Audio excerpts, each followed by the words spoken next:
So how good is the camera on Apple's new iPhone 15 Pro Max compared to last year's iPhone 14 Pro Max? Well, I'll save you guys the trouble of watching this entire video, and I'm just gonna go ahead and say, yo, there's really no difference. Now, of course, I'm gonna show you guys side-by-side photos and videos, and you can be the judge for yourselves, but I'm just trying to save you guys some time. The one thing I noticed is that the HDR is definitely better on the iPhone 15 Pro Max thanks to Apple's HDR5 or whatever number they're on. But also nighttime photos is better on the iPhone 15 Pro Max as well. Again, this does depend on the scenario. So let's begin. So in this first shot, this is the main camera, the 1x lens. And as you guys can tell, there really is no difference. I really had to pixel peep to see what the heck the difference is. And you know what I found? Well, if you zoom into the E, there's slightly more detail on the 15 Pro Max because of course it defaults to 24 megapixels. And if we zoom in to that silver car on the side, we can see that the word hybrid is also sharper. But that's about it. Now in this next shot, it's also the main camera and the same story is continuing. There is hardly any difference until you zoom in. Okay, once you start zooming in, the 15 Pro Max definitely takes the win. It is just clearly the sharper photo. So that's kind of the whole scene that you guys are going to be noticing. The more you zoom in, the bigger the differences are. But at face value, there's really no difference. Continuing with the main camera, again, I'm pretty sure you guys know what I'm about to say, but there's really no difference. I mean, at all. You have to zoom into the bull. Once you do, again, I feel like a broken record, but you do get more detail on the iPhone 15 Pro Max. That's about it. That's really it. So now we're moving on to the portrait mode test, and here the difference is actually quite noticeable. Her hair strands on the 14 Pro Max have completely disappeared, and they're not as sharp. But on the 15 Pro Max, her hair is sharp, you can see more hair strands, but also that building in the background is slightly darker on the iPhone 15 Pro Max, which is kind of what it was like in real life. Those bricks were pretty much that color. So in this shot, without even having to zoom in all the way, yeah, the 15 Pro Max takes the win. Now in this shot, this is the 1x main camera. Again, more detail on the cup, but the biggest thing is the HDR. So if you look at the clouds in the back, you can see that the 15 Pro Max is retaining the colors of the sunset, whereas on the 14 Pro Max, they are kind of blown out. So, yeah, this is a pretty good difference if you ask me. What do you guys think? So now we're moving on to the ultra-wide camera, and as you guys could tell, there's no difference. Trust me, I've zoomed in, up, down, left, right, backwards, side to side. There's no difference. You could not tell me which photo is from what phone. It's just not possible. As you guys could tell, I do not cherry pick my photos. I show you guys photos that have differences, that don't have differences, because I'm trying to be honest with you guys, okay? I don't want to show you guys photos that only have the differences, right? That would not be fair. So, again, in this shot, basically the same. Now, in this next ultra-wide shot, again, it's basically the same thing. There's no difference. Nothing. The shadows are the same exact. The highlights are the same exact. The sharpness is the same exact. Maybe the color on the 15 Pro Max, the grass looks kind of darker maybe? Or maybe that's just my eyes tricking me because I spent the last 30 minutes trying to find differences in this photo. I don't know. I think they're the same. What do you guys think? So finally we get to a photo where there is actual differences. This is the ultra-wide shot, and as you guys can tell, the sun on the 15 Pro Max, the glare isn't as pronounced as on the 14 Pro Max, and if you look toward the center of the building, you'll see more of that sun's reflection, and on the 15 Pro Max, it's a little bit more dull, and it's not as visible as on the 14 Pro Max. So moving on to the zoom cameras, of course the 15 Pro Max does have 5x optical and the 14 Pro Max does 3x optical. But even so, the trees in the background are definitely sharper on the 15 Pro Max even though they're both using their optical lens. So given enough light, the 5x on the iPhone 15 Pro Max is actually really good. Very solid colors. Nothing is too dark, nothing is blown out. Everything is kind of well balanced. But again, this just does depend if you even use the zoom lens at all. So now we're testing out the maximum zoom of each phone. The 14 Pro Max goes up to 15 times digital, and the 15 Pro Max goes up to 25 times digital. Surprisingly, I actually prefer the iPhone 14 Pro Max here because if you look toward the windows, there's definitely basically no noise on the 14 Pro Max, whereas there's a ton of noise on the 15 Pro Max. I think Apple needs to kind of put out a software update to kind of tinker around with the cameras because this just looks bad. And the same is true for this photo, testing out the maximum zoom of both phones. The 14 Pro Max, there's barely any noise. I mean, it doesn't look good, don't get me wrong, but there's no noise. But on the 15 Pro Max, again, if you look toward the window, there's a ton of noise. So I can't believe the 14 Pro Max is doing a digital zoom better than the 15 Pro Max. Moving on to our first low light test, this is with the main camera. As you guys can tell, the 15 Pro Max captured a little bit more color from the neon lights. Neon lights are very hard for cameras to capture, especially the color blue for some reason. Maybe you guys know. Let me know down below why that is. But the 15 Pro Max is definitely doing a better job here, as well as having more detail in the brickwork on the wall. And in this low light test, I don't know, I have mixed feelings. A part of me likes the brighter image of the 15 Pro Max, but also a part of me likes the 14 Pro Max better because honestly, it looks like it's sharper. The sports and social sign up ahead is kind of more exposed. The exit sign is more exposed. Everything that involves lights is basically better exposed on the 14 Pro Max.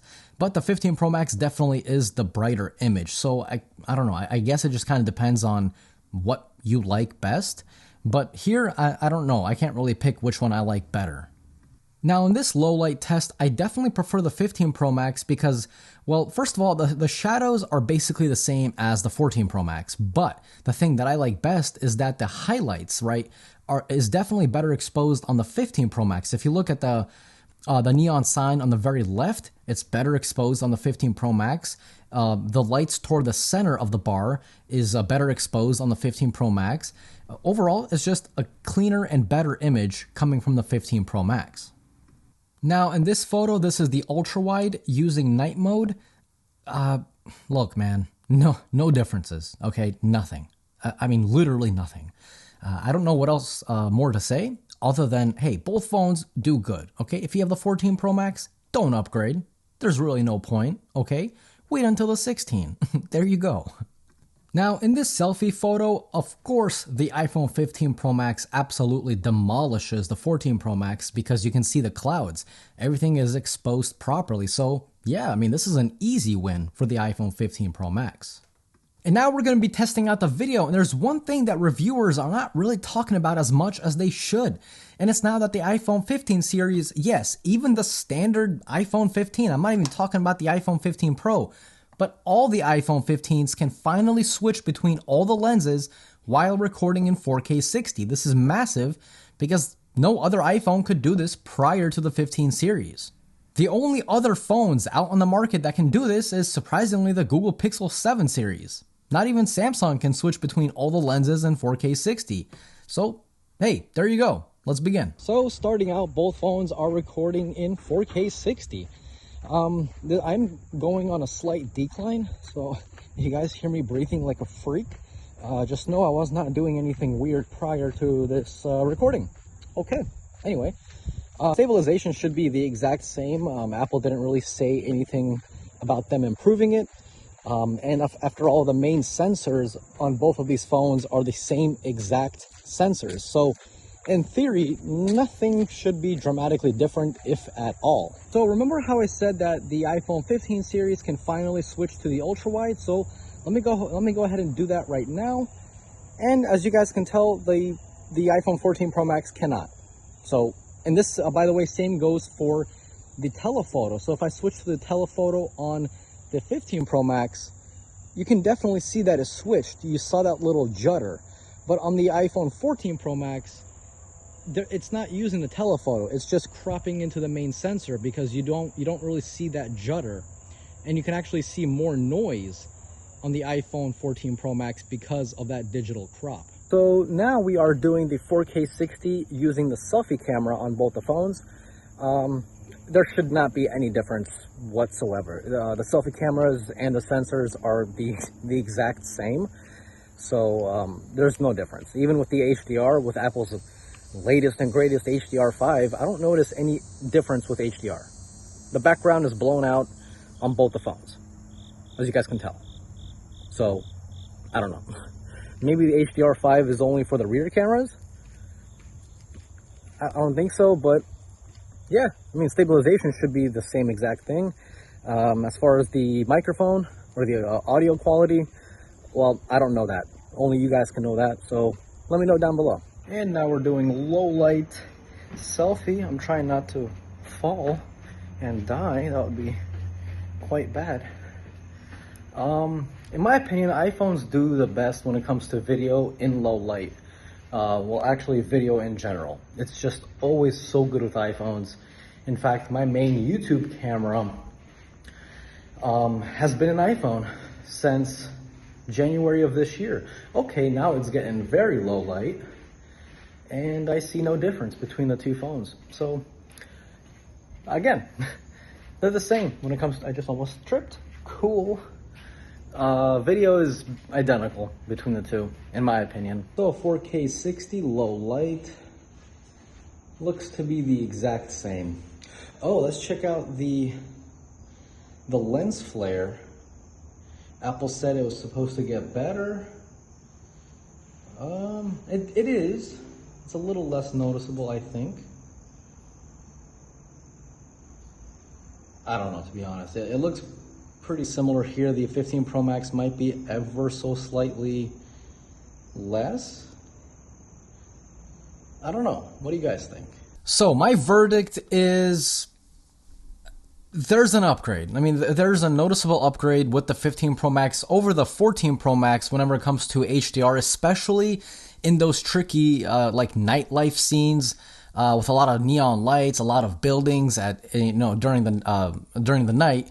But during the day, as you guys saw, there really is no huge difference that like you'll notice straight away by having two phones side by side, right? Like I showed, you have to zoom in quite a bit to actually see the detail of the 15 Pro Max.